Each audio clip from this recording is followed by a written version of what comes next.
नेपालले historic league 2 को युए tour सकायो। Historic कुन अर्थमा त्यो त सबैलाई थाहा नै छ। नेपालले आईसीसी लिग 2 को आफ्नो इतिहासमा पहिलो पटक कुनै टुरमा 0 अङ्कसहित घर फर्कियो। यो 4 खेलमा हारको विभिन्न कारणहरू रहे होलान्। T20 मा राम्रो गरेर आएको टिम ओडीआई माइन्डसेटमा स्विच हुन नसक्नु, मिडल ओभर्समा ब्याटिङमा रन बटुल्न नसक्नु, त्यही मिडल ओभर्समा बलिङ गर्दा विकेट निकाल्न नसक्नु र अन्तिम ओभर्समा कसिलो बलिङ गर्न नसक्नु। हाम्रो स्ट्रेन्थ भनिएको फिल्डिङ पनि खासै धारिलो देखिएन क्यारे यो सिरिजमा। नेपाली दर्शकहरू यो हारलाई केही हदसम्म बिर्सेर आउँदै गरेको नेपाल प्रिमियर लिगको स्वागत गर्नतिर लाग्दैछन्। यस्तोमा यी खेलहरूलाई फेरि सम्झनु दर्शकहरूको लागि मानसिक रूपमा त्यति फलदायी त नहोला। हाम्रो खेलाडीहरू फेरि T20 गेममा फर्किँदैछन्। हो, नेपाल प्रिमियर लिग जस्तो प्लेटफर्मले एक्सपोजर र म्याच टाइम त दिनै हाल्छ। त्यो बाहेक अरू के फाइदा हुन सक्छ त? यस्तो कुरा जुन T20 मा एकदमै नै महत्त्वपूर्ण मानिन्छ र सायद हामीलाई ओडीआईमा पनि धेरै हदसम्म यो कुराको आवश्यकता छ। त्यो हो death over bowling. Death over bowling नेपालको लागि धेरै समयदेखिको समस्या हो। नेपालले कहिल्यै so called death over specialist पाएन, अथवा कोही आउने जाने भए पनि एउटा राम्रो रन भने पाएनन्। हुन त त्यो टर्म डेथ ओभर स्पेशलिस्ट आफैमा कति ओभररेटेड छ भन्ने कुरा छुट्टै टपिक अफ डिस्कसन हो। तर नेपालले चाहिँ अन्तिम ओभर्समा निर्धक्क भएर बल थमाउन सक्ने बलर लामो समयदेखि पाइरहेको छैन। जेनरली सोमपाल र करण, कहिलेकाहीँ दिपेन्द्र, कहिलेकाहीँ सन्दीप गर्दै अन्तिम ओभर्सहरू हामी निकाल्छौँ। पछिल्लो केही समयमा नन्दन यादवको उदयपछि भने दर्शकहरूमा एउटा सानो आशा पलाएको छ। तर पनि उनले प्रेसर सिचुएसनमा एक्स्ट्रा चाहिँ अलि बढी नै दिन्छन्। वेल, यो त एक्सपिरियन्ससँगै सुध्रिने कुरा हो। नेपालको डेथ ओभर्स प्रब्लमको एउटा सानो उदाहरण भर्खरै भएको युएसए सँगको पहिलो म्याच। नेपालले फर्स्ट बलिङ गर्दै 40औं ओभरको अन्त्यमा 171 रन दिएको थियो र 5 विकेट पनि निकालिसकेको थियो। दुबईको ग्राउन्ड जहाँ एभरेज फर्स्ट इनिङ्स स्कोर 220 को थियो, सबैलाई नेपालले युएसएलाई त्यसकै वरिपरि रोक्छ भन्ने आशा थियो। तर नेपालले बाँकी 10 ओभरमा 91 रन दिन्छ र केवल 1 विकेट मात्र लिन सक्छ। यो बीचमा करण केसीले 3 ओभरमा 38 रन पिटाउँछन्, जसमध्ये इनिङ्सको अन्तिम ओभरमा 19 रन दिएका थिए। मैले कुनै खेलाडीलाई पर्सनली टार्गेट गर्न खोजेको त होइन, तर पनि यदि मैले करण केसी नेपालको लागि अन्तिम ओभर्सको विकल्प होइनन् भने धेरैजनाले मसँग सहमति पनि जनाउनुहुन्छ होला। यो त केवल एउटा खेलको मात्रै कुरा भयो। आउनुहोस् अब हामी लिग 2 को यो साइकलमा खास गरी अन्तिम 10 ओभर कुन टोलीको पक्षमा बढी गयो भनेर बुझौँ र यो सबमा नेपालको पोजिसनिङको बारेमा पनि हेरौँ। Cricket is the game of momentum. तपाईले अन्तिम ओभर्सहरूमा कति रन खानुहुन्छ भन्ने कुराले तपाईले इनिङ्स ब्रेकमा जाँदै गर्दा मोमेन्टम चाहिँ कस्तो क्यारी फरवर्ड गर्नुहुन्छ भन्ने कुरा दर्शाउँछ।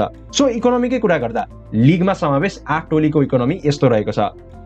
नेपाल यो लिस्टको बटममा छ 7.64 को इकोनोमी सहित, अर्थात् नेपालले औसत रूपमा खेलको अन्तिम 10 ओभरमा 76.4 रन खर्चिन्छ। ल ठिक छ, अपोनेन्टले अट्याक धेरै गर्दा रन त खर्चियो। जति धेरै अट्याकिङ शट्स त्यति धेरै विकेटको अपर्च्युनिटी पनि त हुनुपर्ने हो नि। एकचोटि विकेटको लिस्ट हेरौँ। यो लिस्टमा पनि अन्तिम 10 ओभरमा 2.55 विकेटको औसतले नेपाल बटममा नै छ। यो दुईटै लिस्टलाई एकचोटि कम्बाइन गरेर हेर्नुहोस् र अहिले लिग 2 को टेबलमा अगाडि भएका टिम्सहरू किन अगाडि छन् भन्ने कुराको एउटा स्ट्रङ एभिडेन्स पनि भेटिन्छ। तर खेलको अन्तिम 10 ओभरमा मात्रै रन खर्चिएर पुरै खेल नै विपक्षीलाई सुम्पिने त होइन होला नि?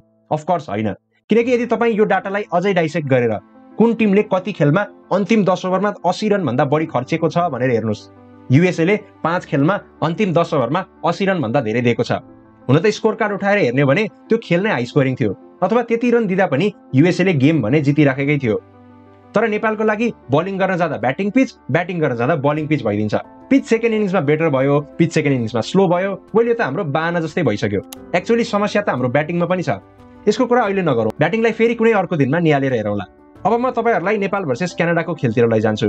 सेप्टेम्बर 16 2024 मा भएको खेल। फेरि पनि नेपालले फर्स्ट बलिङ गर्दै क्यानाडालाई 40 ओभरसम्म 149 रनमा रोकेको थियो। 5 विकेट पनि लिइसकेको थियो। रन रेट 4 रन प्रति ओभर भन्दा कम थियो। त्यसको 10 ओभरमा नेपालले 104 रन दिन्छ। विकेट कति लियो भन्ने कुरा नै छोड्दिनु अहिले। इनिङ्सको 80% तपाईको कन्ट्रोलमा हुन्छ, तपाई खेलमा अगाडि हुनुहुन्छ र आखिर के हुन्छ अन्तिम 20% खेलमा जसले नेपाललाई कम्प्लिटली गेमबाटै बाहिर निकाल्दिन्छ। 45 ओभरसम्म पनि ठिकै थियो, 184 रन खाए पनि इनिङ्समा अझै पनि नेपालको डिसेन्ट पकड थियो। त्यसपछि बलिङ गर्न आउँछन् क्याप्टेन रोहित पौडेल, जसले हामीले बिरलै डेथ ओभरमा देख्छौं, या भनौं बलिङ नै पार्ट टाइम मात्रै गर्छन् र उनले त्यो ओभरमा 19 रन खर्चिन्छन्। त्यसपछि अघि भनेको जस्तै गेम अफ मोमेन्टम, नेपालले बाँकी 4 ओभरमा 50 रन खान्छ। क्यानाडाले ओभर पार 253 रन बनाउँछ र चेस गर्न उत्रिएको नेपाल 150 मै अल आउट हुन्छ। अब त यो भन्दा भन्दै पनि नर्मल जस्तै हुन लागिसक्यो। यो खेलको चाहिँ अन्तिम 5 ओभरको पिच म्याप बनाएर हेर्ने प्रयास गरौं। यो पिच म्यापलाई दुई भागमा डिभाइड गरौं। पहिलो अगेन्स्ट राइट ह्यान्डेड ब्याटर अनि दोस्रो against left handed batter. Right handed ब्याटरको पिच म्याप हेर्ने हो भने सायद परेश लोहानी प्राउड फिल गर्नुहुन्छ होला।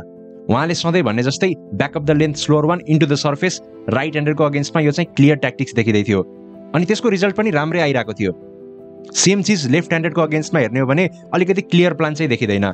लेन्थ केही हदसम्म ठिकै थियो, किनकि राइट ह्यान्डेडको अगेन्स्टमा जुन लेन्थ हामीले तारिफ गरिरहेको थियौँ लेफ्टीसँग पनि त्यही नै लगभग छ 50% जति।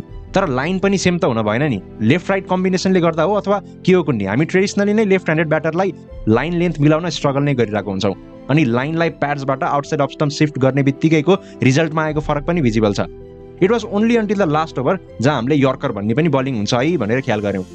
अन्तिममा अहिले सोसियल मिडियामा भने जस्तै टिमलाई नै कम्प्लिट रिभ्याम गर्न सकिएला नसकिएला, तर सामान्य दर्शकको रूपमा यो नेपाल प्रिमियर लिगमा कमल सिंह ऐरी, प्रतीश जीसी, रिजन ढकाल, किशोर महतो र अहिले टिममै भइरहेका सोमपाल, करण र नन्दनको डेथ ओभर बलिङमा भने सबैको आँखा रहनेछ।